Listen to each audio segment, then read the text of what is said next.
Alors une évaluation est nécessaire concernant les solutions numériques en santé parce qu'on ne peut plus se permettre de naviguer à vue avec, un nombre de solutions, qui croît, quasiment chaque jour de plusieurs centaines. Peu de repères en termes d'efficacité, de crédibilité et toute la question est de savoir quel langage on parle entre les prescripteurs, les utilisateurs, les financeurs et quelle crédibilité on peut donner à ces solutions pour pouvoir, les suggérer, avec le plus haut niveau, d'efficacité auprès des patients. Donc l'idée, c'est vraiment de mettre les meilleures applications dans les mains des patients.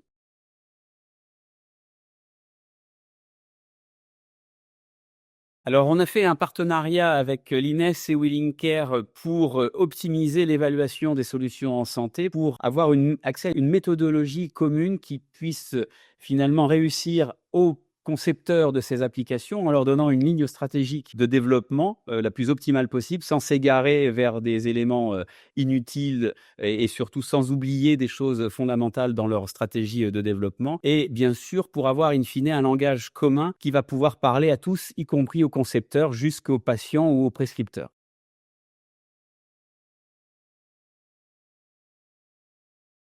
Alors c'est un partenariat qui est inédit parce que d'abord il est finalement international, hein. Willing Care est une société, belge et c'est un partenariat qui vise à combiner des approches qui étaient initialement différentes. D'abord, on en reparlera, une approche plutôt basée sur, la clinique et la pertinence clinique. Ça, c'est ce qui concerne, l'INES et puis une approche plus, pratico-pratique,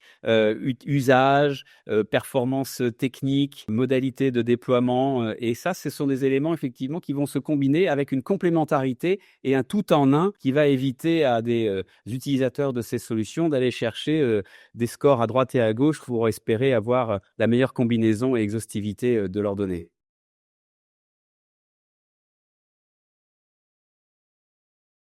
Alors, en priorité, on s'intéresse à mettre à disposition, ces scores auprès des concepteurs d'applications. Donc ce seront vraiment, les premiers à bénéficier de ces outils parce qu'ils peuvent déboucher sur une labellisation qui sera finalement, le document, attestant de la qualité, du développement et de la performance, clinique de l'outil. C'est aussi un outil qui va bien sûr servir aux établissements, aux prescripteurs, puisque bien sûr ils sont submergés par des sollicitations, d'usage et de déploiement de solutions et on va leur faciliter la tâche en termes de sélection ou en tout cas de présélection, puisque bien sûr rien ne remplacera aussi, l'échange face à face avec les éditeurs et la présentation directe du logiciel. Mais au moins ces établissements pourront faire déjà une présélection avant d'aller plus loin dans des discussions et éviter de perdre entre guillemets «du temps» sur des solutions qui ne sont pas assez matures. Et puis le troisième point, ce sont les investisseurs qui pourront investir sur des critères pertinents et non pas sur des critères parfois exotiques, d'efficacité, de pertinence ou de retour sur investissement puisque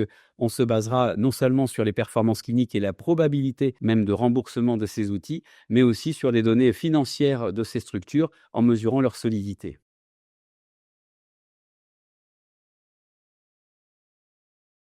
Alors le score NDS que l'on a développé à l'Institut INES, c'est un score qui mesure principalement le type d'outil, de solution numérique qui est, utilisé et puis s'appuie sur des éléments de, pertinence clinique et notamment de modalités qui ont été, utilisées pour évaluer la preuve scientifique, et l'efficacité de ces outils. Donc c'est un score qui a été, publié, hein, dans une revue internationale pour, mesurer ses performances. Il a été construit, par une centaine de parties prenantes, des éditeurs de solutions, mais aussi, des, personnes expertes auprès des autorités de santé, des évaluateurs, des médecins et cetera et donc c'est un outil qui va mesurer in fine, une vingtaine de paramètres, donc c'est relativement rapide, comme usage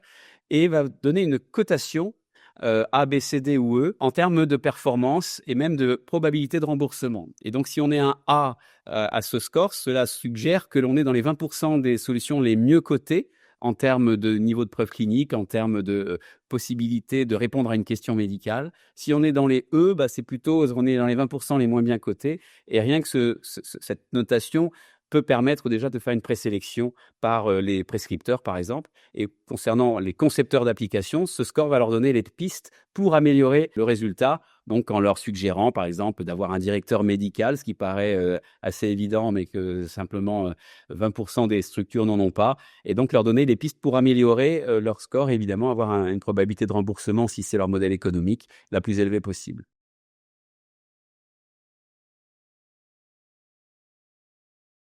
Alors Willingcare a développé de son côté un label qui va mesurer l'impact organisationnel, l'impact sur le plan du parcours de soins, va mesurer aussi le degré d'innovation, en se comparant à d'autres solutions sur la même ou des indications proches ou sur la même indication. Mesurer aussi le business model, qui est un élément majeur, puisqu'on sait que plus de 80% des solutions ne terminent pas leur parcours de développement faute d'investissement et surtout faute de prescription et d'usage. Il va aussi mesurer un point majeur qui est l'expérience utilisateur. Il ne suffit pas d'avoir une solution qui, dans les essais randomisés, montre un bénéfice. Il faut voir si dans la vie réelle, on a les mêmes résultats. Et ce type d'évaluation en vie réelle et d'expérience utilisateur est un critère majeur. Et bien sûr, prochainement, l'évaluation sur la durabilité, qui n'était pas vraiment une question jusqu'à il y a quelques mois, mais avec l'usage d'outils d'intelligence artificielle générative à forte consommation énergétique, ça devient un critère pertinent d'évaluation. Donc on est sur une vision opérationnelle et humaine et une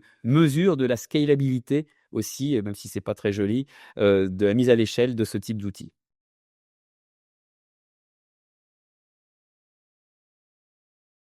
Alors en fait, ces labels et ces scores ne sont pas une fin en soi, ça ne suffit pas à, se dire: «C'est bon, le travail est terminé et ça va forcément marcher». Ça va plus,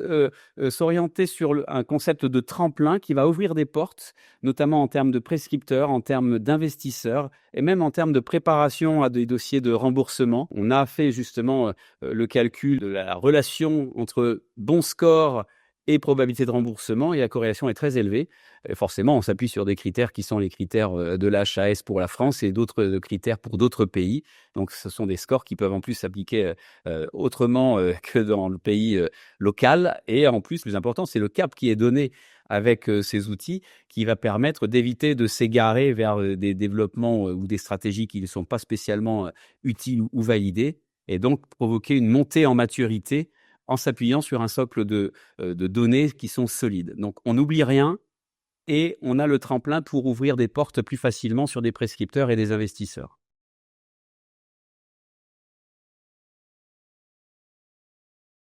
Alors l'idée était, à la création de l'INES, de remplir 2 propositions qui étaient insuffisamment prises en compte. C'était effectivement la formation, puisqu'on se disait tout simplement que si les prescripteurs n'étaient pas formés, ils ne risquaient pas de prescrire. Donc on les forme à la santé numérique, à l'intelligence artificielle. L'autre point est effectivement de leur mettre entre les mains, les meilleurs paramètres pour, choisir et remplir leur obligation de moyens. Car les prescripteurs, les professionnels de santé ont une obligation de moyens. Ils doivent fournir aux patients ce qui a le niveau de preuve et d'efficacité le plus reconnu. Mais ils n'ont pas nécessairement les connaissances pour évaluer cette pertinence et ces performances cliniques, ni non plus les performances en termes de déploiement, ce qui est mesuré par Willingcare. Donc l'idée était vraiment de remplir ces 2 creux que sont la formation pour les prescripteurs, on ne prescrit que ce que l'on connaît, et puis mettre à disposition des critères de choix et une présélection d'outils pour éviter aux prescripteurs de perdre des mois et des années à choisir le bon produit parmi les centaines de milliers qui sont disponibles.